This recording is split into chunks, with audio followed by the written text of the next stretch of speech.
Tout d'abord, il faut savoir que cela fait partie de nos responsabilités, de nos devoirs, en tant que représentant de l'ambassade de l'Inde en France, d'établir donc des visites dans les différents territoires ultramarins, ultrapériphériques de la France, dont la Guadeloupe fait partie.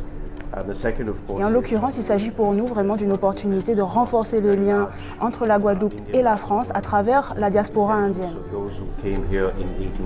Il faut savoir donc que la Guadeloupe n'est non seulement une région ultra-périphérique de France et d'Europe, mais également fortement représentée en termes de population de la diaspora indienne, qui est arrivée donc après les premiers bateaux qui sont débarqués en Guadeloupe en 1853. À partir de là, cette importance de la population indienne en Guadeloupe nous amène en fait à vouloir renforcer les liens entre leur pays d'origine, que ce soit à travers des services consulaires, mais également à travers leur lien émotionnel avec l'Inde.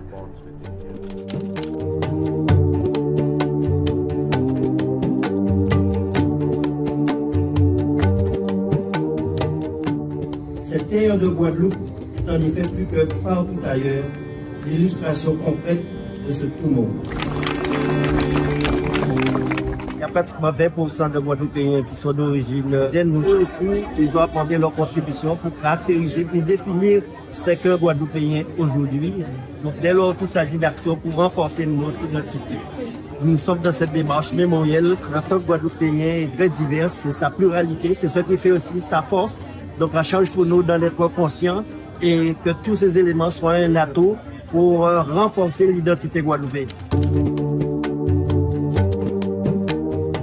Aujourd'hui, l'approche de cette pierre, pour nous, effectivement, c'était une volonté de le déplacer, le mettre à un endroit plus visible. C'est ce qui a été fait en collaboration, département, région et l'association du premier jour. Et nous avons d'autres, effectivement, déplacements à faire en Guadeloupe dans l'intérêt des échanges que nous allons mettre en place.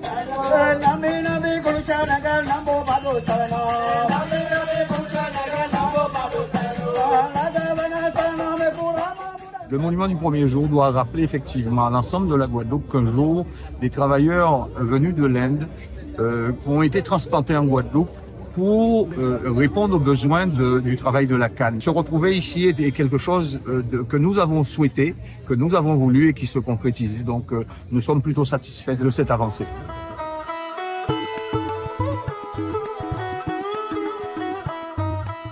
Lorsqu'on arrive à ramener le monument du premier jour à l'esplanade du premier jour ici, ça ne peut être une grande satisfaction et un grand devoir de mémoire.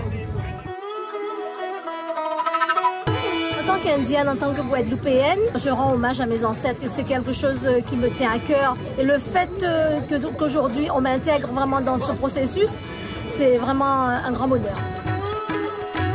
Nous nous réjouissons, comme cela a été dit avant moi, de votre visite, qui donnera certainement l'opportunité de resserrer encore les liens entre nos deux pays partenaires.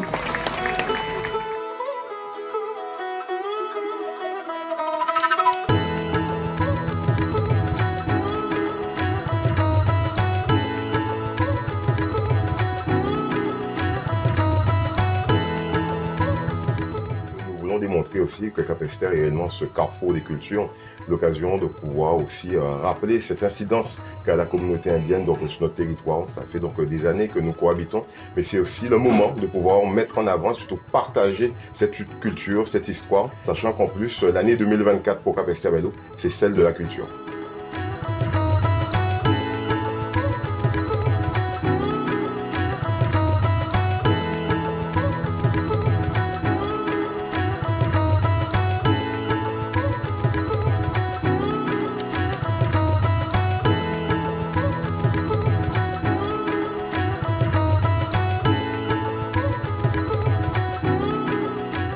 On a voulu montrer à l'ambassadeur de l'Inde en France et au président du conseil départemental quels étaient les documents que l'on conservait concernant cette diaspora indienne si importante à la Guadeloupe. Eh bien, c'est un travail de recherche minutieux que l'on a mené, c'est un travail d'enquêteur. Il a fallu partir à la recherche des documents susceptibles d'être les plus significatifs. Ces documents-là, quoi qu'on en dise, sont essentiels à la constitution de notre identité.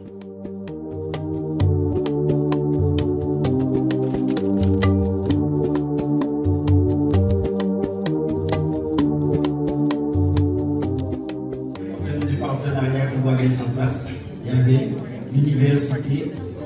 lié marqué ce lien et c'est de l'autre collaboration que nous allons pouvoir faire perdurer. Merci.